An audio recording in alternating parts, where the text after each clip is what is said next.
Hi, my name is Henry Fortier. I just graduated from Grant High School and I'm on my way to University of Oregon.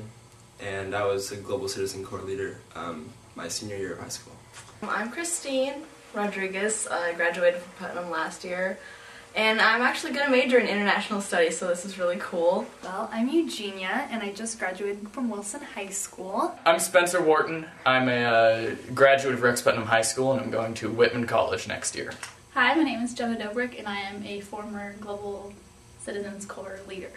Well, I'm Jody. I'm 18. I live here in Astoria, Oregon. And to me, global citizenship, I think it starts on a really individual level. I think global citizenship is a combination of knowing, of being aware about the different countries and the state of being that they're in. Global citizenship to me means knowing and actively participating in something bigger than yourself. To me, global citizenship means taking care of, fellow human beings.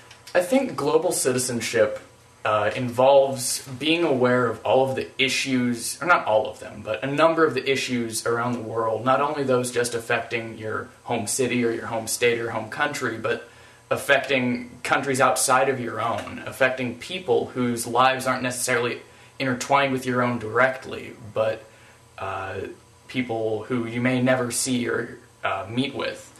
As global citizens, it's our job to be the mediators and the peaceful people, to show that countries can solve their problems without using violence. Communication between these different groups of people from wildly different cultures will certainly highlight some differences, but it will also allow us to realize that we have common threads of humanity, and from those threads that may not, or that may cross cultures, we can begin to work towards some more peaceful, harmonious goals. Once you have a connection, once you have some sort of context you can put it in that's personal, it's not just these people that are living far away, that are going through difficult things. They're people that you know their names and have had some sort of connection with, and that makes it so much more meaningful, and then you have more ideas and you're more inspired. The youth can sort of take charge of how cultural dialogue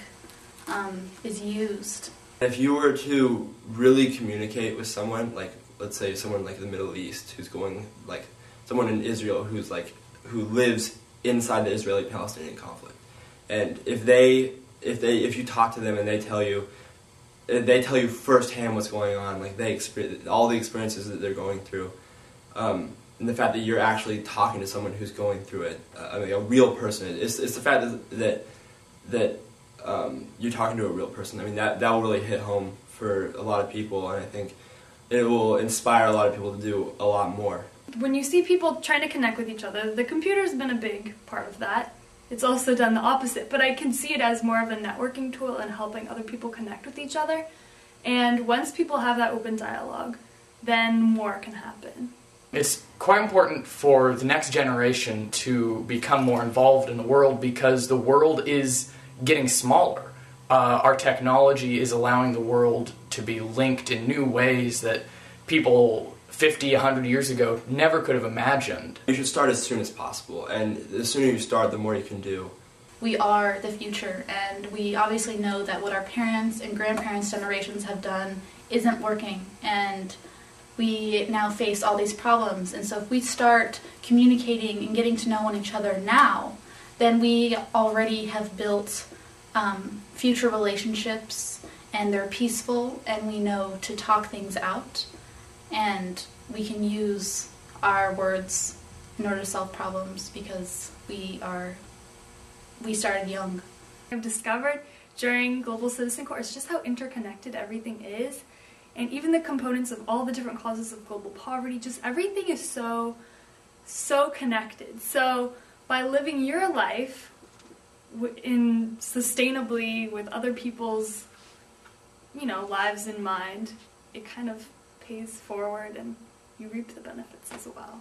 I think that impending global unity, if you would, is what's going to make global citizenship more important for generations to come.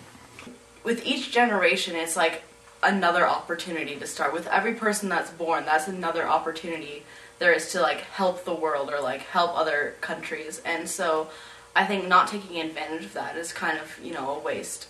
I'm of the belief that understanding and directly communicating with each other is a real important link in harmony and peace. That idea of understanding why your fellow human beings do things, even if you don't necessarily agree with it. It's our duty to help the people have access, and there's no reason why people should go hungry and not have access to education and access to clean water. You have to know about it and then also want to do something yourself. And I think GCC is an amazing way to do that. I mean, anyone can just be concerned and not do anything about it, but GCC is this perfect outlet to do things yourself and to let people know and to spread awareness and to spread action throughout your peers and society. For me, last year when I was chosen to be a global citizen leader, it was really exciting meeting people that had the same passions as I did, having the same interests, and wanting to be involved in the same way that I did, and to meet people that are just like you and have the same goals and ambitions as you do. It was really powerful because it gave me inspiration, like, we can do it, like, I'm not by myself, I'm not alone, this is something that together, like, we have a chance of, making a difference. I feel like if I don't do it, who will?